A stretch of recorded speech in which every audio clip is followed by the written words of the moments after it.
Hallelujah, hallelujah. ಕರ್ತನಾಮಕ್ಕೆ ಸ್ತೋತ್ರವಾಗಲಿ. ನಾವು ಮೊದಲನೇ ಮಾತು ನಾವು ಏನು ನೋಡ್ಕೊಂಡ್ವಿ, ಅದು ಕ್ಷಮಿಸುವಂತ ಒಂದು ಮಾತು. ಎರಡನೇ ಮಾತು ಅದು ಏನು ಮಾತು? ಅದು ಅದೇ ಕರೆಕ್ಟ್. ಇವತ್ತಿನ ಸಂಗಡ ಪರದೇಶದಲ್ಲಿ ಇರುವಿ ಒಬ್ಬ ಕಳ್ಳನಿಗೆ ಯೇಸು ಕ್ರಿಸ್ತನು ಪರಲೋಕದಲ್ಲಿರುವಂತ ಒಂದು ಭಾಗ್ಯ ಕೊಟ್ಟಿದ್ದಾನೆ ಅಂದ್ರೆ ಅದು ಯಾವ ಮಾತು? ಒಬ್ಬ ಕಳ್ಳನಿಗೆ ಸಿಗುವಂತ ಒಂದು ರಕ್ಷಣೆಯ ಮಾತು. ಹಲ್ಲೆಲೂಯ. ಮೂರನೇ ಮಾತು ನಾವೇನು ನೋಡಿದ್ವಿ, ಒಂದು ತಂದೆ ಹಾಗೂ ತಾಯಿ ಹಾಗೂ ಮಗನ ಸಂಬಂಧವನ್ನು ಸೂಚಿಸುವಂತ ಒಂದು ಸಂಬಂಧದ ಬಗ್ಗೆ ನಾವು ಒಂದು ಮಾತನ್ನು ನೋಡ್ಕೊಂಡ್ವಿ. ಹಲ್ಲೆಲೂಯ. ನಾಲ್ಕನೇ ಮಾತು ಇದೊಂದು ಪರಿತ್ಯಾಗದ ಮಾತು. ಹಲ್ಲೆಲೂಯ. ಯೇಸು ಕ್ರಿಸ್ತನು ಆ ಒಂದು ಪಡುವಂತ ಘೋರವಾದ ಶ್ರಮೆಯಲ್ಲೂ ಕೂಡ ಯಾರು ಕೂಡ ಸಹಾಯ ಬರ್ದಿರೋ ಸಮಯದಲ್ಲಿ ಆತ ಹೇಳ್ತಾನೆ, ನನ್ನ ದೇವರೇ, ನನ್ನ ದೇವರೇ, ಯಾಕೆ ನೀನು ನನ್ನ ಕೈ ಬಿಟ್ಟಿ ಎಂದೆಂದು. ಹಲ್ಲೆಲೂಯ. ಈ ನಾಲ್ಕು ಒಂದು ಮಾತುಗಳನ್ನು ನಾವು ಶ್ರದ್ಧೆಯಿಂದ ಕೇಳಿದುಕೊಂಡಿದ್ದೇವೆ. ಹಲ್ಲೆಲೂಯ.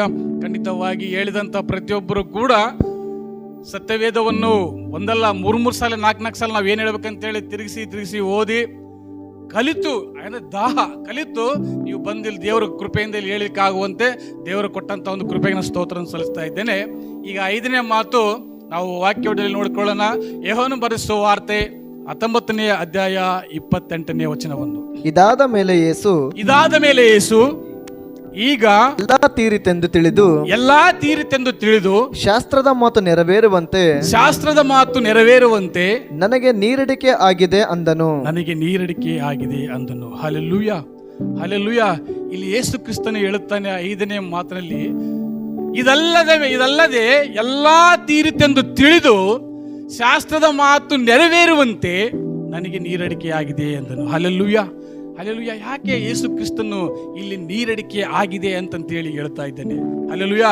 ಮದುವೆ, ಕಾನಾ ಊರಿನ ಮದುವೆಯಲ್ಲಿ ನೀರನ್ನು ದ್ರಾಕ್ಷರಸವನ್ನಾಗಿ ಮಾರ್ಪಡಿಸಿದಂತ ಯೇಸು ಕ್ರಿಸ್ತನು, ಇಸ್ರಾಯೇಲರಿಗೆ ಬಂಡೆಯೊಳಗಿಂದ ನೀರನ್ನು ಹೊರತಂದಂತ ಯೇಸು ಕ್ರಿಸ್ತನು, ಹಲ್ಲೆಲೂಯ, ನೀರಿನ ಮೇಲೆ ನಡೆದಂತ ಯೇಸು ಕ್ರಿಸ್ತನು ಇವತ್ತು ಶಿಲುಬೆ ಮೇಲೆ ಹೇಳ್ತಾ ಇದ್ದಾನೆ, ನನಗೇನಾಗಿದೆ?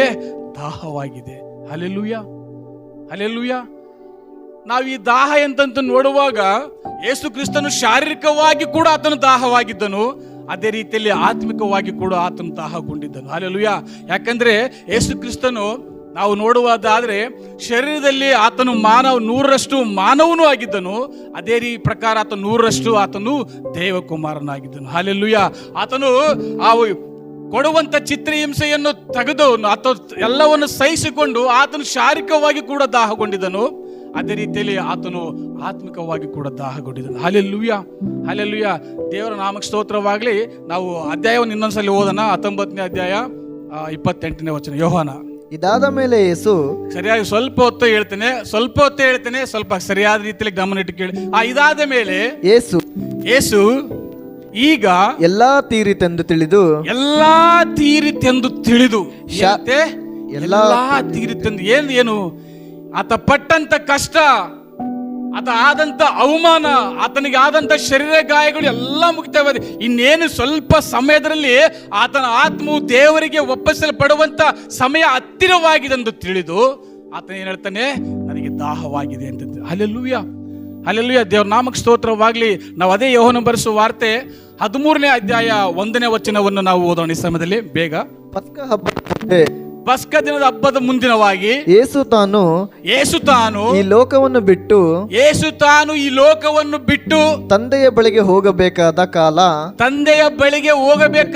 ಕಾಲ ಬಂತೆಂದು ತಿಳುಕೊಂಡು ಲೋಕದಲ್ಲಿರುವ ತನ್ನವರನ್ನು ಪ್ರೀತಿಸುವುದ ಸಲುವಾಗಿ ಆತನ ಏನಾಗಿದ್ದಾನೆ, ಇವತ್ತು ದಾಹಗೊಂಡಿದ್ದಾನೆ. ಹಲ್ಲೆಲೂಯ. ಆತನು ಆ ಶಿಲ್ಬೆಯ ಮೇಲೆ ಆಡಿದಂತ ಮಾತು ಎಲ್ಲಾ ತೀರಿತೆಂದು ತಿಳಿದು ಅಂತಂದ್ರೆ ಇನ್ನು ಸ್ವಲ್ಪ ಸಮಯದೊಳಗೆ ನಾನು ದೇವರೊಟ್ಟಿಗೆ ಹೋಗುತ್ತೇನೆ. ಎಷ್ಟೋ ಜನ ನನಗೆ ದಾಹವಾಗಿದೆ, ಶಾರೀರಿಕವಾಗಿ ದಾಹವಾಗಿದೆ, ಆದ ಆತ್ಮಗಳ ದಾಹವಾಗಿದೆ ಅಂತೇಳಿ ದೇವರ ವಾಕ್ಯ ತಿಳಿಸ್ತಾ ಇದೆ. Hallelujah, hallelujah. ಆತನೇಂತಾನೆ, ಆತನಿಗೆ ದೇವರ ಬಳಿಗೆ ಹೋಗಬೇಕಾಗುವ ಸಮಯ ಬಂತೆಂದು ತಿಳಿದು ಆತನ ಏಂತಾನೆ ಜನರನ್ನು ಪ್ರೀತಿಸುವ ಸಲುವಾಗಿ ಆತನೇನಾಗಿದ್ದಾನೆ, ಆತನು ದಾಹಗೊಂಡಿದ್ದಾನೆ. 3ನೇ ವಚನ ಓದಿ ಬ್ರದರ್. ಯೇಸು ತನ್ನ ತನ್ನ ಕೈಯಲ್ಲಿ ತಂದೆ ಎಲ್ಲವನ್ನು ಕೊಟ್ಟಿದ್ದಾನೆಂತಲೂ, ಯೇಸು ತನ್ನ ತಂದೆ ತನಗೆ ಎಲ್ಲವನ್ನು ಕೊಟ್ಟಿದ್ದಾನೆಂದು, ತಾನು ದೇವರ ಬಳಿಯಿಂದ ಬಂದು ಹೊರಟು ಬಂದಿದ್ದು ಮತ್ತೆ ದೇವರ ಬಳಿಗೆ ಹೋಗುತ್ತೇನೆಂತಲೂ, ದೇವರ ಬಳಿಗೆ ಹೋಗುತ್ತಾನೆಂಬುದನ್ನು ತಿಳಿದುಕೊಂಡವನಾಗಿ ಆತನೇನು ಮಾಡ್ತಾನೆ, ಆತನು ಆತ್ಮಗಳಿಗೋಸ್ಕರವಾಗಿ ದಾಹಗೊಂಡಿದ್ದಾನೆ. Hallelujah, hallelujah. ನಾವು ನೋಡುತ್ತೇವೆ ಅಲ್ಲಿ ಆತನಿಗೆ ನೀರಡಿಕೆ ಆಗಿದೆ. ಆತನಿಗೆ ಆಗಿರುವಂತ ದಾಹ ಕೇವಲ ನಿಮಗೆ ಆಗುವಂತ ಶಾರೀರಿಕವಾಗಿರುವಂತ ದಾಹವಲ್ಲ, ಬದಲಾಗಿ ಆತ್ಮಗಳ ಕುರಿತಾಗಿ ಆತನು ದಾಹಗೊಂಡಿದ್ದಾನೆ. Hallelujah, hallelujah. ಕರ್ತನಾಮಕ್ಕೆ ಸ್ತೋತ್ರವಾಗಲಿ. ಪ್ರಿಯ ದೇವ ಮಕ್ಕಳೇ, ಎರಡು ವಾರ ಕೆಳಗೆ ಪಾಸ್ಟರ್ ಕೂಡ ಆ ಸಮಾರ್ಯ ಸ್ತ್ರೀಯ ಬಗ್ಗೆ ಒಂದು ಪ್ರಸಂಗ ಮಾಡುವಾಗ ನೀವು ಸಮೇತ ಬಹಳಷ್ಟು ಶ್ರದ್ಧೆಯಿಂದ ಕೇಳಿದ್ದೀರಿ. ಹಲ್ಲೆಲೂಯಾ. ಆ ಸಮಾರ್ಯ ಸ್ತ್ರೀಯು ಆ ಒಂದು ಸುಕರ್ ಎಂಬ ಒಂದು ಬಾವಿಯ ಬಳಿಯಲ್ಲಿ ಯೇಸು ಸ್ವಾಮಿ ಆ ನೀರಿನ ಒಂದು ಬಾವಿಯ ಬಳಿ ಬಂದು ಕುಳಿತುಕೊಂಡಾಗ ಸಮಾರ್ಯ ಸ್ತ್ರೀಯೊಳಗೆ ಬಂದು ಏನು ಕೇಳ್ತಾನೆ, ಏನಮ್ಮ ನನಗೆ ಸ್ವಲ್ಪ ಕುಡಿಲಿಕ್ಕೆ ನೀರು ಕೊಡ್ತೀಯಾ ಅಂತಂತೇಳಿ. ಹಲ್ಲೆಲೂಯಾ. ಆಗ ಸಮಾರ್ಯ ಸ್ತ್ರೀ ಏನು ಮಾಡ್ತಾಳೆ ಅಂತಂದ್ರೆ, ಆಕೆ ಯಹೂದ್ಯನಾದ ನೀನು ಸಮಾರ್ಯದೊಳನು ನೀರು ಕೇಳುವುದು ಸರಿಯೋ ಅಂತಂತೇಳಿ. ಹಲ್ಲೆಲೂಯಾ. ನೋಡ್ರಿ, ಇಲ್ಲಿ ಸಮಾರ್ಯ ಸ್ತ್ರೀಯ ಮೊದಲಾಗಿ ಇರುವಂತ ಗುಣಗಳು, ಆಕೆಯು ಕೇವಲ ತನ್ನ ದೇಹದ ನಿಮಿತ್ತವಾಗಿ ತನ್ನ ಜೀವನವನ್ನು ಸಾಗಿಸುವಂತ ಒಬ್ಬ ಸ್ತ್ರೀಯು, ಅದೇ ರೀತಿಯಲ್ಲಿ ಬಹಳ ಅಹಂಕಾರ ಉಳ್ಳ ಜೀವಿತದಲ್ಲಿ ಜೀವಿಸುವಂತ ಸ್ತ್ರೀಯು, ತನ್ನ ಜೀವನವನ್ನು ಕೇವಲ ಕೆಟ್ಟ ನಡತೆಯಿಂದ ಜೀವಿಸುವಂತ ಸ್ತ್ರೀಯನ್ನು ನೋಡಿದಂತ ದೇವರು ಆಕೆ ಒಂದು ಆತ್ಮದ ರಕ್ಷಣೆಗೋಸ್ಕರವಾಗಿ ಆತನು ಆ ಬಾವಿಯ ಬಳಿಗೆ ಹೋಗಿ ಆ ಕೆಟ್ಟ ಒಂದು ಪರಿಸ್ಥಿತಿ ಇರುವಂತ ಸ್ತ್ರೀಯ ಒಂದು ಆತ್ಮ ರಕ್ಷಣೆಗೋಸ್ಕರವಾಗಿ ಆಕೆ ಒಟ್ಟಿಗೆ ಆತನ ಏನು ಮಾಡ್ತಾನೆ, ಸಂಭಾಷಣೆಯನ್ನು ಮಾಡ್ತಾ ಇದ್ದಾನೆ. Hallelujah, hallelujah. ಆಕೆ ಹೇಳುವಂತ ಮಾತು ಏನು, ಗರ್ವದಿಂದ ಹೇಳುವಂತ ಮಾತು, ಸಮಾರ್ಯವಳಾದ ನಾನು ನೀವು ಯಹೂದ್ಯರಾದ ನೀವು ನೀರು ಕೇಳೋದಷ್ಟು ಸರಿನಾ ಅಂತಂತೇಳಿ. ಹಲ್ಲೆಲೂಯಾ. ಅಲ್ಲಿ ಯೇಸು ಸ್ವಾಮಿ ಹೇಳ್ತಾನೆ, ನೀರು ಕೊಡುವು ಎಂದು ಕೇಳುವವನು ಯಾರು ಎಂದು ನೀನು ಗೊತ್ತಿದ್ದರೆ ನೀನು ಈ ಮಾತಾಡ್ತಿದ್ದಿಲ್ಲ. ಹಲ್ಲೆಲೂಯಾ. ಯಾಕಂದ್ರೆ ನನ್ನಲ್ಲಿ ಜೀವ ಕೊಡುವಂತ ನೀರಿದೆ. ಹಲ್ಲೆಲೂಯಾ. ಆದ್ರೆ ಆ ಒಂದು ಸ್ತ್ರೀ ತಿಳ್ಕಂತಾಳೆ, ಆತನು ಮಾತನಾಡ್ತಿರೋದು ಆತ್ಮಿಕವಾದ ದಾಹದ ಬಗ್ಗೆ. ಆದ್ರೆ ಆಕೆ ತಿಳ್ಕೊತಾರೆ, ನಿನ್ನಲ್ಲಿ ಹಗ್ಗ ಇಲ್ಲ, ಸೇದ್ಲಿಕ್ಕೆ ಹಗ್ಗ ಇಲ್ಲ, ಕೊಳೆ ಇಲ್ಲ, ನಿನ್ನ ಎಲ್ಲೇ ಇದೆ ಜೀವಕರ ನೀರಂತಂತೇಳಿ. Hallelujah, hallelujah. ಪ್ರಿಯ ದೇವ ಮಕ್ಕಳಿಗೆ, ಇವತ್ತು ನಾವು ಕೂಡ ಏನು ಮಾಡ್ತೀವಿ, ಕೆಲವೊಂದು ಸಾರಿ ಕೇವಲ ಶಾರೀರಿಕವಾಗಿ ಇರುವಂಥ ದಾಹಕ್ಕೋಸ್ಕರವಾಗಿ ನಾವು ಏನೋ ಅನೇಕ ಸಾರಿ ನಾವು ತವಕ ಪಡ್ತೀವಿ. ಆದರೆ ನಮ್ಮ ಆತ್ಮಿಕವಾಗಿರುವಂಥ ದಾಹ ಏನೆಂಬುದು ನಾವು ತಿಳಿದುಕೊಳ್ಳುವುದಿಲ್ಲ. ಹಲ್ಲೆಲೂಯಾ. ಅದೇ ರೀತಿಯಲ್ಲಿ ಹೇಳ್ತಾಳೆ, ನೀನು ಒಂದು ವೇಳೆ ಈ ನೀರು ಕುಡಿದರೆ ನಿನಗೆ ಪುನಃ ನೀರಾಗುವುದು, ದಾಹವಾಗುತ್ತದೆ. ಆದರೆ ನಾನು ಕೊಡುವ ನೀರನ್ನು ಕುಡಿದವನಿಗೆ ಎಂದಿಗೂ ಕೂಡ ನೀರಡಿಕೆ ಆಗುವುದಿಲ್ಲ. ಹಲ್ಲೆಲೂಯಾ. ನಾವು ಯೋಹನ ಬರೆಸುವ ವಾರ್ತೆ 4ನೇ ಅಧ್ಯಾಯ 13-14 ವಚನವನ್ನು ಓದಿಕೊಳ್ಳೋಣ. ಈ ನೀರನ್ನು ಕುಡಿಯುವ ಪ್ರತಿಯೊಬ್ಬರಿಗೆ ತಿರುಗಿ ನೀರಡಿಕೆ ಆಗುವುದು, ನಾನು ಕೊಡುವ ನೀರನ್ನು ಕುಡಿದವನಿಗೆ ಎಂದಿಗೂ ನೀರಡಿಕೆ ಆಗುವುದಿಲ್ಲ. Hallelujah, hallelujah. ಅಲ್ಲಿ ಯೇಸು ಕ್ರಿಸ್ತನು ಹೇಳ್ತಾನೆ, ಏನಮ್ಮ ಈ ನೀರನ್ನು ಕುಡಿದರೆ ನಿನಗೆ ಪುನಃ ನೀರಡಿಕೆ ಆಗ್ತದೆ, ಆದರೆ ನಾನು ಕೊಡುವ ನೀರನ್ನು ಕುಡಿದರೆ ನಿನಗೆ ಎಂದಿಗೂ ನೀರಡಿಕೆ ಆಗುವುದಿಲ್ಲ ಅಂತೇಳಿ. ಹಾಗಂದಾಗ ಏನು ಮಾಡ್ತಾಳೆ, ಒಂದು ವೇಳೆ ಅಯ್ಯೋ ಸ್ವಾಮಿ ಆ ನೀರು ಏನಿದ್ರೆ ನನಗೆ ಬೇಕಾದ್ರೆ ಕೊಟ್ಟು ಬಿಡು, ಇನ್ನು ಮೇಲೆ ನನಗೆ ಈ ನೀರನ್ನು ಸೇರಿಸಲಿಕ್ಕೆ ಇಷ್ಟು ದೂರ ಬರಬೇಕಾದ ಅವಶ್ಯಕತೆ ಇಲ್ಲ ಅಂತೇಳಿ ಏನು ಮಾಡ್ತಾಳೆ, ಆಕೆ ಶಾರೀರಿಕವಾಗಿಯೇ ಯೋಚನೆ ಮಾಡ್ತಾಳೆ. Hallelujah, hallelujah. ಅಲ್ಲಿ ಯೇಸು ಸ್ವಾಮಿ ಹೇಳ್ತಾನೆ, ಹೌದು ಸರಿ, ನೀರು ಬೇಕಾದ್ರೆ ಏನು ಮಾಡು, ಹೋಗಿ ನಿನ್ನ ಮನೆಯಲ್ಲಿರುವಂಥ ಗಂಡನನ್ನು ನೀನು ಕರೆದುಕೊಂಡು ಬಾ ಅಂತಂತೇಳಿ. Hallelujah, hallelujah. ಅವಾಗ ಆ ಸ್ತ್ರೀ ಹೇಳ್ತಾಳೆ, ನನಗೆ ಗಂಡ ಇಲ್ಲ ಅಂತಂತೇಳಿ. ಹಲ್ಲೆಲೂಯಾ. ಯೇಸು ಸ್ವಾಮಿ, ಯಾಕಂದ್ರೆ ಆಕೆಯಲ್ಲಿರ್ತಕ್ಕಂಥ ಪ್ರತಿಯೊಂದನ್ನು ತಿಳಿದುಕೊಂಡಂಥ ಯೇಸು ಸ್ವಾಮಿ, ನೀನು ಹೇಳಿದ ಸರಿ, ಆದರೆ ನಿನಗೆ ಗಂಡ ಅಂತರಿಲ್ಲ, ನಿನಗೆ ಮನೆಯಲ್ಲಿ ಒಬ್ಬನು ಗಂಡ ಇರ್ತಾನೆ, ಅವನು ಕೂಡ ನಿನ್ನ ಗಂಡನ ಸತ್ಯಾಂಶ ಹೇಳುವಾಗ ಆಕೆಯಲ್ಲಿ ಒಂದು ಮಾನಸಾಂತರ ಬರ್ತೈತೆ. ಏನು, ಯೇಸು ಕ್ರಿಸ್ತನಿತ್ತ ನನ್ನಲ್ಲಿ ನಡೆದಿರ್ತಕ್ಕಂಥ ಪ್ರತಿಯೊಂದು ವಿಷಯವನ್ನು ಇದ್ದ ಹಾಗೆ ಹೇಳ್ತಾನಂತ ತಿಳಿದುಕೊಂಡು ಆಕೆ ಏನು ಮಾಡ್ತಾಳೆ, ತನ್ನ ಆ ಒಂದು ಸಮಯದಲ್ಲಿ ಸ್ವಲ್ಪ ತನ್ನ ಜೀವಿತವನ್ನು ಬದಲಾಯಿಸಿಕೊಳ್ತಾಳೆ. Hallelujah, hallelujah. ನಾವು ಮುಂದೆ ವಚನದಲ್ಲಿ ನೋಡ್ತೇವೆ, ಆ ಸ್ತ್ರೀ ಪುನಃ ಹೋಗಿ ಏನು ಮಾಡ್ತಾಳೆ, ಆ ಕೊಡವನ್ನೆಲ್ಲ ಬಿಟ್ಟು ಆಕೆ ಓಡೋಗ್ಬಿಡ್ತಾಳೆ. ಅಲ್ಲಿ ಹೋಗಿ ಏನು ಮಾಡ್ತಾರೆ, ಅಲ್ಲಿ ಇರ್ತಕ್ಕಂಥ ಜನಗಳು, ಅಲ್ಲಿ ಒಬ್ಬನು ಮೆಸ್ಸಿಯ ಬಂದಿದ್ದಾನೆ, ನನ್ನಲ್ಲಿ ನಡೆದಂಥ ಸಂಗತಿಗಳನ್ನು ಪ್ರತಿಯೊಂದು ಹೇಳ್ತಾನೆ ಅಂತೇಳಿ ತಿಳ್ಕೊಳ್ತಾರೆ. ಹಲ್ಲೆಲೂಯಾ. ಅದೇ ನಂತರ ಆ ಸಮಯದಲ್ಲಿ ಶಿಷ್ಯರು ಕೂಡ ಊಟ ತರಲಿಕ್ಕೆ ಅವರು ಹೊರಗೆ ಹೋಗಿ ಸಂದರ್ಭ ಅದು ಬರ್ತಾರೆ. ಬಂದ ಮೇಲೆ ಸಮೇತ ಶಿಷ್ಯರು ಹೇಳ್ತಾರೆ, ಏನಪ್ಪ ಸ್ವಾಮಿ, ದೇವರೇ ಯೇಸಪ್ಪ, ನಿನಗೆ ಏನನ್ನ ಹೊಟ್ಟೆ ಹಸಿವಾಗಿದ್ರೆ ನಿನಗೆ ಆಹಾರ ಬೇಕಾ ಅಂತಂತ ಕೇಳುವಾಗ ಅಲ್ಲಿ ಯೇಸು ಕ್ರಿಸ್ತನು ಹೇಳ್ತಾನೆ, ನಿಮಗೆ ತಿಳಿದೇ ಇರುವಂಥ ಆಹಾರವು ನನ್ನಲ್ಲಿ ಕೂಡ ಹೊಂದಿದೆ. ನಾವು ವಾಕ್ಯವನ್ನು ಓದ್ಕೊಳ್ಳೋಣ. ಅದೇ 4ನೇ ಅಧ್ಯಾಯ, ಯೋಹಾನ 4ನೇ ಅಧ್ಯಾಯ 34ನೇ ವಚನವನ್ನು. 33. ಯೇಸು ಅವರಿಗೆ ಆ, ತನ್ನನ್ನು ಕಳುಹಿಸಿದಾತನ ಚಿತ್ತದಂತೆ ಆ. ಮಾಡಿ ಆತನ ಕೆಲಸವನ್ನು ಪೂರೈಸುವುದೇ ನನ್ನ ಆಹಾರವು. ತಂದೆ ಚಿತ್ತವನ್ನು ಕಳಿಸಿದ ಕೆಲಸವನ್ನು ಮಾಡುವುದೇ ಆತಗೆನಾಗಿದೆ, ಆತಗೆ ಆಹಾರವಾಗಿದೆ. ಹಲ್ಲೆಲೂಯ. ಪ್ರಿಯ ದೇವ ಮಕ್ಕಳೇ, ಇವತ್ತು ನಾವು ಕೂಡ ಏನು ಮಾಡ್ತೀವಿ, ಕೇವಲ ಶಾರೀರಿಕವಾದ ದಾಹಕ್ಕೋಸ್ಕರವಲ್ಲ, ನಾವೇನು ಮಾಡಬೇಕು, ಆತ್ಮಿಕವಾಗಿ ದಾಹ, ಆತ್ಮಗಳ ದಾಹ. ಇವತ್ತು ಇಲ್ಲಿ ಬಂದಿರುವಂಥ ಕುಟುಂಬದಲ್ಲಿ ನೀವೆಲ್ಲ ಬಂದಿದ್ದೀರಾ, ಇನ್ನು ನಿಮ್ಮ ಬಂಧು ಬಳಗದ ಎಷ್ಟೋ ಜನ ಏನೇ ಆಗಿದ್ದಾರೆ, ಮನೆಯಲ್ಲಿದ್ದಾರೆ. ನಿಮ್ಮ ರಕ್ತ ಸಂಬಂಧಿಕರು ಇವತ್ತು ಇಲ್ಲಿ ಬಂದಿದ್ದಾರೆ, ಎಷ್ಟೋ ಜನ ನಿಮ್ಮ ರಕ್ತ ಸಂಬಂಧಿಕರು ಇದ್ದಾರೆ, ಅವರು ಅನ್ಯ ಮಾರ್ಗದಲ್ಲಿದ್ದಾರೆ. ಹಲ್ಲೆಲೂಯ. ಇವತ್ತು ಕೇವಲ ದಾಹವಂತಂದ್ರೆ ದೇವರೇನು ಕ್ರಿಸ್ತನಲ್ಲಿರುವ ಪ್ರೀತಿ ಅಂತಂದ್ರೆ ನಾನು ಮನೆ ಕೊಟ್ಟುಕೊಳ್ಳುವುದಲ್ಲ, ಐಶ್ವರ್ಯವಂತನಾಗುವುದಲ್ಲ, ಅಥವಾ ನನ್ನ ಹೆಸರು ಪ್ರಖ್ಯಾತಿಗೊಳ್ಳುವುದಲ್ಲ. ನಾವೇನು ಮಾಡಬೇಕು, ದೇವರಿಗೋಸ್ಕರ ನಾವು ಎಷ್ಟೋ ಆತ್ಮಗಳನ್ನು ಗಳಿಸಿದ್ದೇನೆ. ಹಲ್ಲೆಲೂಯ. ದೇವರ ನಾಮಕ್ಕೆ ಸ್ತೋತ್ರವಾಗಲಿ. ನಾನು ಒಬ್ಬ ಸೇವಕರ ಒಂದು ಸಾಕ್ಷಿಯನ್ನು ಹೇಳ್ತೇನೆ. ಯಾಕೆ ಆತ್ಮಿಕ ದಾಹ, ಆತ್ಮಗಳ ದಾಹ ಅಂತಂದ್ರೆ ಏನಾದ್ರು, ಒಬ್ಬ ಸೇವಕರು ಅವರು ಚಿಕ್ಕಂದಿನಲ್ಲಿ ಇರುವಾಗ ಅವ್ರಿಗೆ 2 ಕಾಲಲ್ಲಿ ಶಕ್ತಿ ಇಲ್ಲದಿರುವಂಥ ಸಮಯದಲ್ಲಿ ಇನ್ನೇನು ಡಾಕ್ಟರ್ ಬಳಿ ಕರ್ಕೊಂಡು ಹೋಗ್ತಾರೆ. ಡಾಕ್ಟರ್ ಬಳಿ ಕರ್ಕೊಂಡು ಹೋದಾಗ ಡಾಕ್ಟರ್ ಹೇಳ್ತಾರೆ, ಇನ್ನು ನಿನ್ನ ಮಗ ಇನ್ನು ಜೀವನ ಪರ್ಯಂತ ಇದೇ ರೀತಿಯಲ್ಲಿ ಜೀವಿಸಬೇಕು ಹೊರತು ಅವನ ಕಾಲುಗಳಲ್ಲಿ ಶಕ್ತಿ ಬರಲಿಕ್ಕೆ ಸಾಧ್ಯವಿಲ್ಲ ಅಂತೇಳಿ. Hallelujah, hallelujah. ದೇವರ ನಾಮಕ್ಕೆ ಸ್ತೋತ್ರವಾಗಲಿ. ಆ ತಾಯಿ ಏನು ಮಾಡ್ತಾಳೆ, ಆ ಮಗನನ್ನು ತೆಗೆದುಕೊಂಡು ಹೋಗಿ ಸಭೆಯಲ್ಲಿ ಇಟ್ಟು, ಸಭೆಯಲ್ಲಿ ಬಂದು ಈ ಮೊಣಕಾಲಿಂದ ಊರಿ, ದೇವರೇ ನನಗಿರುವಂಥ ಒಬ್ಬ ಮಗನೇ ಇವನು, ನೀನನ್ನು ಕೊಟ್ಟಿದ್ದೀಯಾ, ಇವನ ಕಾಲಗಳಲ್ಲಿ ಬಲವೇ ಇಲ್ಲ, ಇವನ ಜೀವನ ಪರ್ಯಂತ ಇದೇ ರೀತಿಯಲ್ಲಿ ಜೀವಿಸ್ಬೇಕಂತೇಳಿ ವೈದ್ಯರು ಹೇಳಿದ್ದಾರೆ. ಆದರೆ ವೈದ್ಯರ ಮೇಲೆ ನನಗೆ ನಂಬಿಕೆ ಇಲ್ಲ, ನಿನ್ನ ಮೇಲೆ ನಂಬಿಕೆ ಇದೆ.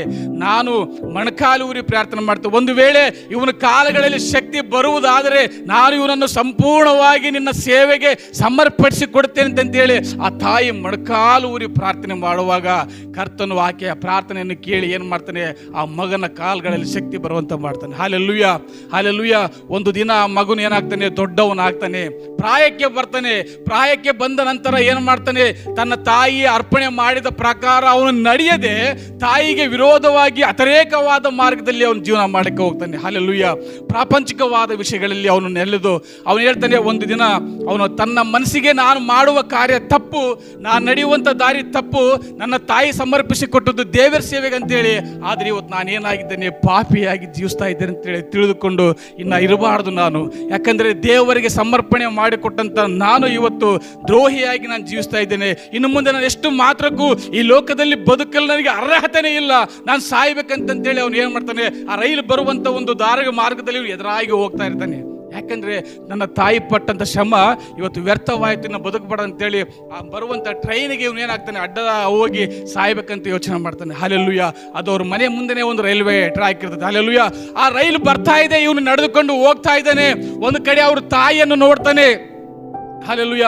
ದುಃಖ ಬರ್ತದೆ, ನನಗೋಸ್ಕರವಾಗಿ ನನ್ನ ತಾಯಿ ಎಷ್ಟು ಕಷ್ಟಪಟ್ಟು ಗೋಳಾಡಿ ನನ್ನ ಉಳಿಸಿದಳು, ಇವತ್ತು ನನ್ನ ತಾಯಿಗೆ ನಾನು ಏನು ಮಾಡಲಿಲ್ಲ, ಮರ್ಯಾದೆ ಕೊಡಲಿಲ್ಲ, ತಾಯಿಯ ಮಾತು ಉಳಿಸ್ಕೊಳ್ಳಿಲ್ಲ ಅಂತೇಳಿ ನಾನು ಸಾಯ್ಬೇಕಂತ ಇನ್ನೂ ಮುಂದೆ ಹೋಗ್ತಾನೆ. ಅದೇ ರೀತಿಯಲ್ಲಿ ತನ್ನ ತಂದೆಯನ್ನು ನೋಡ್ತಾನೆ, ಅದೇ ರೀತಿಯಲ್ಲಿ ತನ್ನ ಮನೆಯ ಬಾಗಿಲನ್ನು ನೋಡ್ತಾನೆ. ಕೊನೆ ಸಾರಿ ಇದುವೇ ನನ್ನ ಮನೆ, ಇದು ಕೊನೆ ಸಾರಿ ನೋಡಿ ನಾನು ಆತ್ಮಹತ್ಯೆ ಮಾಡ್ಕೋಬೇಕಂತ ಇನ್ನೂ ಮುಂದೆ ಹೋಗ್ತಾನೆ. ಇನ್ನೇನು ಸ್ವಲ್ಪ ಸಮಯದಲ್ಲಿ ಟ್ರೈನ್ ಬಂದು ಅವನು ಗುದ್ದುಕೊಂಡು ಹೋಗುವ ಸಂದರ್ಭದಲ್ಲಿ ಅವ್ರ ಚಿಕ್ಕಪ್ಪ ಹೋಗಿ ಅವನು ಏನು ಮಾಡ್ತಾನೆ, ಕೈ ಹಿಡಿದು ಎಳಿತಾನೆ. ಹಲ್ಲೆಲೂಯ. ಆ ಸಮಯದಲ್ಲಿ ಯಾಕಪ್ಪ ನೀನು ಏನು ಹೋಗ್ತಿ, ಇಲ್ಲ ಚಿಕ್ಕಪ್ಪ, ನನ್ನ ತಾಯಿ ನನಗೋಸ್ಕರವಾಗಿ ಪಟ್ಟಂಥ ಶ್ರಮ ಇವತ್ತು ನಾನು ವ್ಯರ್ಥ ಮಾಡಿದ್ದೇನೆ, ವ್ಯರ್ಥವಾಗಿ ಹೋಗ್ತಾ ಇದ್ದೇನೆ, ನನಗೆ ಪಾಪದ ಜೀವಿತದಲ್ಲಿ ಜೀವಿಸ್ತಾ ಇದ್ದೇನೆ, ನನ್ನ ತಾಯಿ ನೋಡಲಿಕ್ಕೆ ಒಂದು ಒಳ್ಳೆ ಕೆಲಸ ಕೂಡ ನನ್ನಲ್ಲಿ ಇಲ್ಲ ಅಂತ ಹೇಳುವಾಗ ನೀನು ಯೇಸು ಕ್ರಿಸ್ತನ ಬಗ್ಗೆ ಅವ್ರ ಚಿಕ್ಕಪ್ಪ ಅವರಿಗೆ ತಿಳಿಸಿದಾಗ, ಹೌದು ಯೇಸು ಕ್ರಿಸ್ತನ ನನಗೆ ಎಲ್ಲ ತಪ್ಪುಗಳನ್ನು ಕ್ಷಮಿಸ್ತಾನ, ಹೌದು ಎಲ್ಲ ತಪ್ಪುಗಳನ್ನು ಕ್ಷಮಿಸ್ತಾನೆ, ನನಗೊಂದು ಒಳ್ಳೆ ಕೆಲಸವನ್ನು ಕೊಡ್ತಾನೆ, ಹೌದು ನಿನಗೊಂದು ಒಳ್ಳೆ ಒಂದು ಕೆಲಸ ಕೊಡ್ತಾನೆ, ನನ್ನ ತಂದೆ ತಾಯಿಗಳನ್ನು ನೋಡ್ಕೊಳ್ಳುವಂತೆ ನನಗೊಂದು ಮಾರ್ಗವನ್ನು ಕೊಡ್ತಾನೆ, ಖಂಡಿತವಾಗಿ ಕೊಡ್ತಾನೆ ಅಂತಂತೇಳಿ ಅವ್ರ ಸುವಾರ್ತೆಯನ್ನು ಸಾರಿದ ನಂತರ ಅಂದಿನಿಂದ ಆ ಒಬ್ಬ ಯೌವನಸ್ಥನು ಏನು ಮಾಡ್ತಾನೆ, ಬೈಬಲ್ ಓದಿ ಪ್ರಾರ್ಥನೆ ಮಾಡಿ ಕೊನೆಗೆ ಏನಾಗ್ತಾನೆ, ಒಬ್ಬ ದೊಡ್ಡ ಸೇವಕನಾಗ್ತಾನೆ. Hallelujah, hallelujah. ಸೇವಕನಾದ ನಂತರ ಅನೇಕ ಸಾವಿರ ಜನಗಳ ಮಧ್ಯದಲ್ಲಿ ಆತನು ಪ್ರಸಂಗ ಮಾಡಿ ಅನೇಕ ಸಾವಿರ ಜನಗಳ ಆತ್ಮಗಳ ರಕ್ಷಣೆಯನ್ನು ಮಾಡ್ತಾನೆ. ಯಾಕೆ ಗೊತ್ತಾ, ಒಂದು ಕಾಲದಲ್ಲಿ ನಾನು ಸಾಯಬೇಕಾಗಿರುವಂಥ ನನ್ನನ್ನು ಇವತ್ತು ದೇವರು ಬದುಕಿಸಿದ್ದಾನೆ. ನನ್ನ ಹಾಗೆ ಅನೇಕರು ಕೂಡ ಸಾಯುವಂಥ ಪರಿಸ್ಥಿತಿಯಲ್ಲಿದ್ದಾರೆ, ಅನೇಕರು ನೋವಿನ ಪರಿಸ್ಥಿತಿಯಲ್ಲಿದ್ದಾರೆ, ಅನೇಕ ಸಾಲದ ಪರಿಸ್ಥಿತಿಯಲ್ಲಿದ್ದಾರೆ. ಅವರು ಕೂಡ ಯಾರೋ ಒಬ್ಬ ಆತ್ಮ ಕೂಡ ನಶಿಸಿ ಹೋಗಬಾರ್ದಂತೇಳಿ ಆತ್ಮಗಳ ದಾಹಗಳ ಸಲುವಾಗಿ ಆತನ ಏನು ಮಾಡ್ತಾನೆ, ತನಗೆ ಬಂದಂಥ ಹಣದಿಂದ ಹೋಗಿ ದೊಡ್ಡ ದೊಡ್ಡ ಸಭೆಗಳನ್ನು ಮಾಡಿ ಅನೇಕರ ದೇವರ ವಾಕ್ಯಗಳನ್ನು ಹಂಚಿ ಪ್ರಾರ್ಥನೆ ಮಾಡಿ ಅನೇಕರ ರಕ್ಷಣೆ ಬರುವಂತೆ ಮಾಡಿ ಅನೇಕರ ಆತ್ಮಗಳನ್ನು ಗಳಿಸುತ್ತಾನೆ. ಅದನ್ನು ನೋಡಿದಂಥ ಕೆಲವರು ಏನು ಮಾಡ್ತಾರೆ, ಇವರಿಗೆ ಫಾರಿನ್ ದುಡ್ಡು ಬರ್ತಾ ಇದೆ, ದೊಡ್ಡ ದೊಡ್ಡ ಸಭೆ, ದೊಡ್ಡ ದೊಡ್ಡ ಮೀಟಿಂಗ್ ಮಾಡ್ತಾ ಇದ್ದಾರೆ. ಹಲ್ಲೆಲೂಯಾ. ಇವತ್ತು ಉದಾಹರಣೆ ನಮ್ಮ ಚರ್ಚ್ ಕೂಡ ಬೆಳವಣಿಗೆ ಆಗಿ ಸ್ವಲ್ಪ ಜನ ಹೊರಗೆ ಕೂತ್ಕೊಳ್ಳಿ, ಮತ್ತೆ ಯಾವ ಸೇವಕರಿಗೆ ಹೇಳ್ತಾರೆ ಇವ್ರಿಗೆಲ್ಲೋ ಫಾರಿನ್ ದುಡ್ಡು ಬರ್ತಾ ಇದೆ, ಅದಕ್ಕಾಗಿ ಇವ್ರು ಇಷ್ಟೆಲ್ಲ ಮಾಡ್ತಾ ಇದ್ದಾರೆ, ಇಲ್ಲಿ ಪಕ್ಕದಾಗೆಲ್ಲ ಕಟ್ತಾ ಇದ್ದಾರೆ ಅಂತ ಮಾತಾಡ್ಕೊಂತಾರೆ. ಹಲ್ಲೆಲೂಯಾ.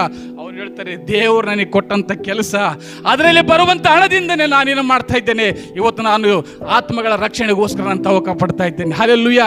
ಬೇರೆ ಯಾವ ದೇಶದವರು ಕೂಡ ನನಗೆ ದುಡ್ಡು ಕೊಡ್ತಾ ಇಲ್ಲ, ನಾನು ದುಡ್ಡು ಸಂಪಾದನೆ ಮಾಡುವಂತ ದುಡ್ಡಿನಲ್ಲೇ ಇವತ್ತು ನಾನು ಬರುವಂತ ಹಣವನ್ನೆಲ್ಲ ಸೇವೆಗೆ ಕೊಡ್ತಾ ಇದ್ದೇನೆ. ಯಾಕಂತ ಹೇಳಿದ್ರೆ, ಒಂದು ದಿನ ಯೇಸು ಕ್ರಿಸ್ತನು ಸಾಯುವಂತ ನನ್ನನ್ನು, ಒಂದು ದಿನ ಯೇಸು ನನ್ನ ಎರಡು ಕಾಲುಗಳಲ್ಲಿ ಬಲವನ್ನು ಇಲ್ಲದೆ ಇರುವಂತ ಮಗನನ್ನು ಇವತ್ತು ಬದುಕಿಸಿದ್ದಕ್ಕೋಸ್ಕರವಾಗಿ, ನನ್ನ ಆಗಿರುವಂತ ಆತ್ಮಗಳ ರಕ್ಷಣೆಗೋಸ್ಕರವಾಗಿ ನಾನು ಈ ಕಾರ್ಯವನ್ನು ಮಾಡ್ತಾನೆ ಅಂತ ಹೇಳ್ತಾರೆ. Hallelujah, hallelujah. ಪ್ರಿಯ ದೇವ ಮಕ್ಕಳೇ, ಇವತ್ತು ನಾವು ಯಾವ ವಿಷಯಗಳಲ್ಲಿ ನಾವು ದಾವಗೊಂಡಿದ್ದೇವೆ? ಹಲ್ಲೆಲೂಯಾ. ನಮ್ಮನ್ನು ನಾವು ಪರೀಕ್ಷೆ ಮಾಡಿಕೊಳ್ಳಿ. ನಾವು ಸಭೆಗೆ ಬರ್ತೇವೆ, ಪ್ರಾರ್ಥನೆ ಮಾಡ್ತೇವೆ, ಹಾಡುಗಿಡ್ತೇವೆ. ದೇವರನ್ನು ಪ್ರೀತಿಸುವುದೇ ಬೇರೆ, ದೇವರಿಗೋಸ್ಕರ ದಾಹವಾಗಿರುವುದೇ ಬೇರೆ. ಹಲ್ಲೆಲೂಯಾ. ದೇವರನ್ನು ಪ್ರೀತಿಸ್ತೇವೆ ಅಂತ ಹೇಳ್ತೇವೆ, ಹಲ್ಲೆಲೂಯಾ, ಮಾಡಬೇಕಾದ ಕೆಲಸನ ಮಾಡ್ತಾರೆ. ನಾವು ದೇವರನ್ನು ನಮ್ಮನ್ನು ಪ್ರೀತಿಸ್ತೇವಪ್ಪ, ನಾವು ಯೇಸು ರಕ್ಷಕನನ್ನು ಪ್ರೀತಿಸ್ತೇವೆ ಅಂತ ಹೇಳ್ತಾರೆ, ಬಡ್ಡಿ ವ್ಯವಹಾರ ಮಾಡ್ತಾರೆ. ಸಭೆಯಲ್ಲೇ ಸಾಲ ಕೊಟ್ಕೊಂತಾರೆ. ಆ ಸಾಲ ಕೊಡದೇ ಇದ್ದಾಗ ಏನು ಮಾಡ್ತಾರೆ, ಒಬ್ರಿಗೊಬ್ಬರು ಜಗಳ ಬಂದು ಸಭೆಗೆ ಬರದೇ ಬಿಟ್ಬಿಡ್ತಾರೆ. ಹಲ್ಲೆಲೂಯಾ. ದೇವರನ್ನು ಪ್ರೀತಿಸುವುದೇ ಬೇರೆ, ದೇವರಿಗೋಸ್ಕರ ದಾಹವಾಗಿರುವಂಥದ್ದೇ ಬೇರೆ. Hallelujah, hallelujah. ಇವತ್ತು ನಾವು ಸಭೆಗೆ ಬಂದಾಗ ಎಷ್ಟು ಜನ ದೇವರ ವಾಕ್ಯವನ್ನು ಶ್ರದ್ಧೆಯಿಂದ ಕೇಳ್ತೀರಿ? ಹಲ್ಲೆಲೂಯಾ. ಹೋದ ವಾರ ಸೇವಕರು ಒಂದು ರಕ್ತ ಕುಸುಮ ರೋಗಿಯ ಬಗ್ಗೆ ಬಹಳಷ್ಟು ಅರ್ಥವಾಗಿ ಸುಲಭವಾಗಿ ಪ್ರತಿಯೊಬ್ಬರಿಗೂ ಅದು ಹೃದಯಕ್ಕೆ ನಾಟುವಂತೆ ಹೇಳಿದ್ರು. ಆದರೆ ಹಲ್ಲೆಲೂಯಾ, ಅದನ್ನು ಎಷ್ಟು ಜನ ನೀವು ಜ್ಞಾಪಕ ಇಟ್ಕೊಂಡಿರೋ ಗೊತ್ತಿಲ್ಲ. Hallelujah, hallelujah. ಏನಾಯಿತು, ರಕ್ತ ಕುಸುಮ ರೋಗಿಗೆ 12 ವರ್ಷದಿಂದ ಆಕೆ ಏನಾಗಿದ್ದಳು, ರಕ್ತ ಕುಸುಮ ರೋಗದಲ್ಲಿ ಬಿದ್ದು ನರಳ್ತಾ ಇದ್ದ. ರಕ್ತ ಕುಸುಮ ರೋಗ ಅಂದರೆ ಹೆಣ್ಮಕ್ಳಿಗೆ ಗೊತ್ತಿರ್ತದೆ, ನಿರಂತರವಾಗಿ ರಕ್ತ ಹೋಗ್ತಾನೆ ಇರ್ತೈತೆ. ಹಲ್ಲೆಲೂಯಾ. ನೋಡಿ, ಒಬ್ಬ ಸ್ತ್ರೀಗೆ ಒಂದು ವಾರ ಬಿಡದೆ ಆ ರಕ್ತ ಹೋಗುವುದಾದ್ರೆ ಆಕೆಯಲ್ಲಿ ಬಹಳಷ್ಟು ಬಲಹೀನತೆ ಉಂಟಾಗ್ತದೆ. ಅಥವಾ ಅಕಸ್ಮಾತ್ ಅವ್ರ ಪಕ್ಕದವರ ಬಳಿಯಲ್ಲಿ ಕೂತುಕೊಂಡಾಗ ಬಹಳಷ್ಟು ಕೆಟ್ಟದಾದ ಒಂದು ಸ್ಮೆಲ್ ಬರ್ತಾ ಇರ್ತೈತೆ.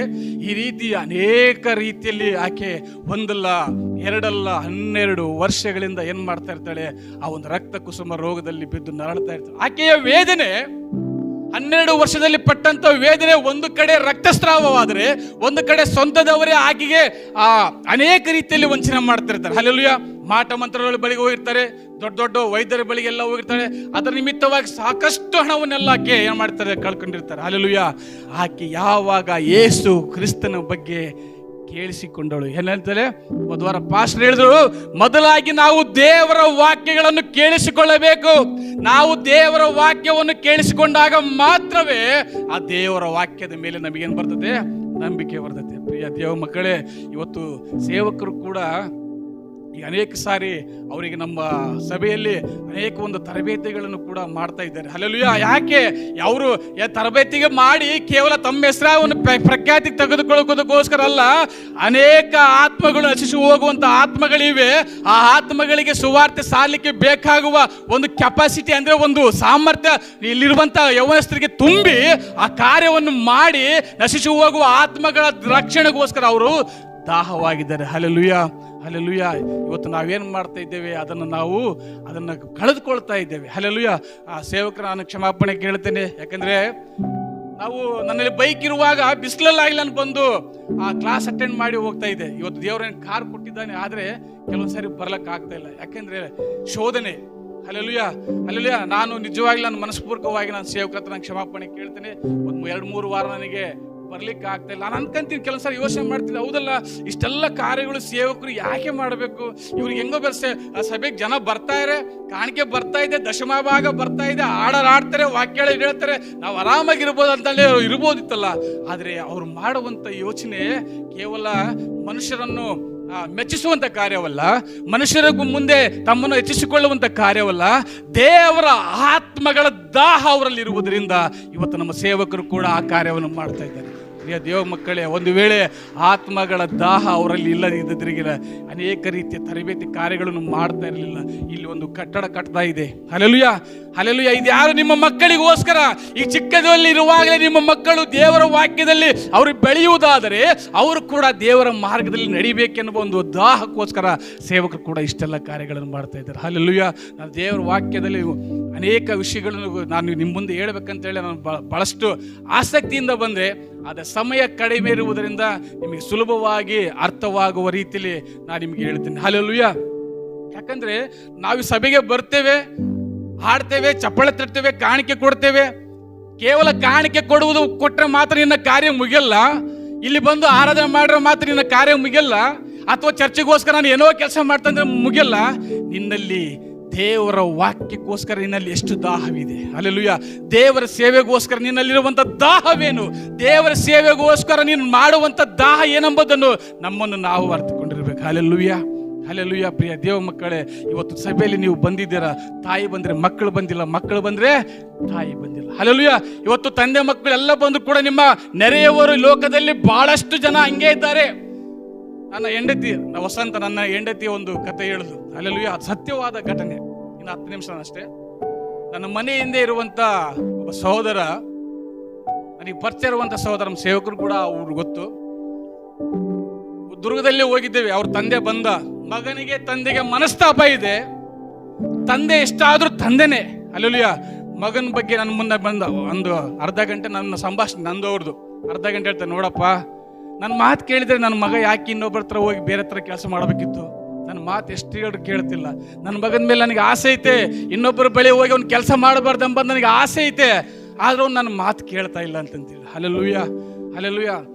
ಹೋದ ಶನಿವಾರ ನನ್ನ ಒಟ್ಟಿಗೆ ಮಾತನಾಡಿದಂಥ ಮನುಷ್ಯ ಇನ್ನೊಂದು ಶನಿವಾರದಲ್ಲಿ ಆ ಮನುಷ್ಯ ಇಲ್ಲ. ಹಲ್ಲೆಲೂಯಾ. ಆತನು ಅಕಾಲಿಕವಾಗಿ ಆಕ್ಸಿಡೆಂಟ್ ಸತ್ತು. ತಂದೆ ಇರುವಾಗ ಒಂದು ಒಳ್ಳೆ ಊಟ ಕೊಡಲಿಲ್ಲ, ತಂದೆ ಇರುವಾಗ ಒಂದು ಒಳ್ಳೆ ಬಟ್ಟೆ ಕೊಡ್ಬೇಕಂತ ಮನಸ್ಸು ಮಾಡಿಲ್ಲ. ಅದು ತಂದೆ ಸತ್ತ ಮೇಲೆ ಹೇಳ್ತಾರೆ, ನಮ್ಮ ಅಪ್ಪಗೆ ಟೀ ಅಂದರೆ ಭಾಳ ಇಷ್ಟ, ನಮ್ಮ ಅಪ್ಪಗೆ ಬೀಡಿ ಅಂದರೆ ಭಾಳ ಇಷ್ಟ, ನಮ್ಮ ಅಪ್ಪಗೆ ಅದಂದ್ರೆ ಇಷ್ಟ ಅಂತ ಮಾಡಿಕೊಡ್ತಾರೆ. ಹಲ್ಲೆಲೂಯಾ. ಆ ಸಂದರ್ಭದಲ್ಲಿ ನಾನು ನನ್ನ ಹೆಂಡತಿ ಯೋಚನೆ ಮಾಡ್ತೇವೆ. ಹಲ್ಲೆಲೂಯಾ. ಹೌದಲ್ಲ, ಈತನು ಕೂಡ ನನ್ನ ಮನೆಯಿಂದ ಇರುವಂಥ ಮನುಷ್ಯನೇ. ಆದರೆ ನಾನು ಆತನಿಗೆ ಒಂದು ವೇಳೆ ದೇವರ ಸುವಾರ್ತನನ್ನು ತಿಳಿಸಿದ್ರೆ ಆತ್ಮನ ರಕ್ಷಣೆ ಪಡ್ತಿತ್ತೇನೋ ಗೊತ್ತಿಲ್ಲ. ಆದರೆ ನಾವು ಜೊತೆಗಿದ್ರು ಕೂಡ ಆ ರಕ್ಷಣೆ ನಾವೇನು ಮಾಡಿಲ್ಲ, ದೇವರ ಬಗ್ಗೆ ಅವ್ರಿಗೆ ಹೇಳಿಲ್ಲ ಎನ್ನುವ ಒಂದು ಮನಸ್ತಾಪ ನಮ್ಮಲ್ಲಿ ಉಂಟಾಗ್ತದೆ. ಹಲ್ಲೆಲೂಯಾ. ಪ್ರಿಯ ದೇವ ಮಕ್ಕಳು, ಇವತ್ತು ನಿಮ್ಮ ಸಂಬಂಧಿಕರು, ಬಂಧು ಬಳಗದವರು, ಅವ್ರು ಏನಾಗಿದ್ದಾರೆ, ಅವ್ರು ಅನ್ಯ ಮಾರ್ಗದಲ್ಲಿ ಜೀವಿಸ್ತಾ ಇದ್ದಾರೆ. ನೀವು ದೇವರನ್ನು ಅರಿತುಕೊಂಡಿದ್ದೀರಾ. ನಿಮ್ಮಲ್ಲಿ ಇರಬೇಕು ದಾಹ. ನನ್ನ ಕುಟುಂಬದ ನೆಂಟರು ಇವತ್ತು ದೇವರ ರಕ್ಷಣೆ ಇಲ್ಲ, ನಾನು ಅವ್ರಿಗೋಸ್ಕರ ಪ್ರಾರ್ಥನೆ ಮಾಡಬೇಕು, ದೇವರ ವಾಕ್ಯ ತಿಳಿಸಬೇಕು ಅಂತೇಳಿ ಏನ್ಬೇಕು, ನೀವು ದಾಹ ಉಳ್ಳವರಾಗಿರ್ಬೇಕು. Hallelujah, hallelujah. ನೀವು ಈ ಕಾರ್ಯವನ್ನು ಮಾಡ್ಬೇಕಂದ್ರೆ ಏನಾಗಿರ್ಬೇಕು, ಮೊದಲು ನೀವು ದೇವರ ವಾಕ್ಯಗಳನ್ನು ಕಲಿತುಕೊಂಡವರಾಗಿರ್ಬೇಕು. ಅದು ತಿಳ್ಕೊ. ಈಗ ಒಂದು ಗೌರ್ಮೆಂಟ್ ನೌಕರಿ ಕೊಡ್ತಾರೆ ಅಂತಂದ್ರೆ ಅದಕ್ಕೆ ಏನಾಗಿರ್ಬೇಕು, ಅದಕ್ಕೆ ಸಂಬಂಧಪಟ್ಟ ಕಾರ್ಯಗಳಲ್ಲಿ ನೀವು ಪಾಸ್ ಆಗಿರ್ಬೇಕು, ಅದ್ರ ಬಗ್ಗೆ ತರಬೇತಿ ಹೊಂದಿರಬೇಕು. ಹಲ್ಲೆಲೂಯಾ. ಇವತ್ತು ಬ್ರದರ್ ಹೇಳಿದ್ರು, ನಾವು ಹೋಗಿ ಇನ್ನೊಬ್ರು ಸುವಾರ್ತೆ ಹೇಳ್ಬೇಕಂದ್ರೆ, ನಾವು ಇನ್ನೊಬ್ರಿಗೂ ಸುವಾರ್ತೆ ಹೇಳ್ಬೇಕಂತಂದ್ರೆ ಸುಮ್ಮನೆ ಹೋಗಿ ನೀವು ಬಾಯಿ ಮಾತಿಂದ ಹೇಳಿದ್ರೆ ಅವ್ರು ಕೇಳಲ್ಲ. ಹಲ್ಲೆಲೂಯಾ. ದೇವರ ವಾಕ್ಯವನ್ನು ನಾವು ತಿಳಿದುಕೊಂಡಿರಬೇಕು, ದೇವರ ಸುವಾರ್ತೆಗಳನ್ನು ತಿಳಿದುಕೊಂಡಿರಬೇಕು, ನಮ್ಮ ಸಾಕ್ಷಿ ಅವರ ಮುಂದೆ ಹಂಚಬೇಕು. ಆವಾಗ ತಾನೇ ಅವ್ರೇನು ಮಾಡ್ತಾರೆ, ದೇವರನ್ನು ನಂಬಲಿಕ್ಕೆ ಸಾಧ್ಯ. ಹಲ್ಲೆಲೂಯಾ. ಇವತ್ತು ಈ ಸಭೆಯಲ್ಲಿ, ಬೇರೆ ಸಭೆಯಲ್ಲಿ ಅವಕಾಶವಿಲ್ಲ, ನಾನು ನೋಡಿದ್ದೇನೆ. ಬೇರೆ ಸಭೆಯಲ್ಲಿ ಅವಕಾಶವಿಲ್ಲ, ಈ ಸಭೆಯಲ್ಲಿ ಅವಕಾಶವಿದೆ. ಪ್ರತಿಯೊಂದು ಕ್ಲಾಸ್ಗಳನ್ನು ನಡೀತಾ ಇದ್ದಾವೆ. ನೀವು ಬರಬೇಕು, ನೀವು ಜ್ಞಾನವಂತರಾಗಬೇಕು. ನೀವು ಕೂಡ ಅನೇಕ ಹಳ್ಳಿಗಳಿಗೆ ಹೋಗಿ ಸುವಾರ್ತೆ ಸಾರಿ ಆತ್ಮಗಳ ರಕ್ಷಣೆ ಮಾಡಬೇಕಂತೇಳಿ ಸೇವಕರ ಒಂದು ದಾಹವಿದೆ. ಆ ದಾಹವನ್ನು ನೀವು ತಿಳಿದುಕೊಳ್ಳಬೇಕಾಗಿ ಬೇಡಿಕೊಳ್ತೇನೆ. ಹಲ್ಲೆಲೂಯಾ. ಈ ಸಮಯದಲ್ಲಿ ನಾವೊಂದು ವಚನ ಹೇಳನ್ನು ಮುಗಿಸ್ತೇನೆ. ಲೂಕನು ಬರೆಸುವ ವಾರ್ತೆ 16ನೇ ಅಧ್ಯಾಯದಲ್ಲಿ ನಾವು 19ನೇ ವಚನದಿಂದ 27ರವರೆಗೆ ನೋಡ್ತೇವೆ. ಒಬ್ಬ ಐಶ್ವರ್ಯವಂತನು ಹಾಗೂ ಭಿಕ್ಷುಕಾರಕನ ಒಂದು ನಡೆಯುವಂತ ಸಂದರ್ಭವನ್ನು ನಾನು ನಿಮ್ಗೆ ಹೇಳನ್ನು ಮುಗಿಸ್ತೇನೆ. ಹಲ್ಲೆಲೂಯಾ. ಒಬ್ಬ ಭಿಕ್ಷುಕನಾದಂಥ ಲಾಜರನು ಐಶ್ವರ್ಯವಂತನ ಮನೆಯಲ್ಲಿ, ಐಶ್ವರ್ಯವಂತನು ಸಕಲವಾದ ಆಶೀರ್ವಾದದೊಂದಿಗೆ ಅವನು ಜೀವನ ನಡೆಸ್ಕೊಳ್ತಾ ಇದ್ದನು.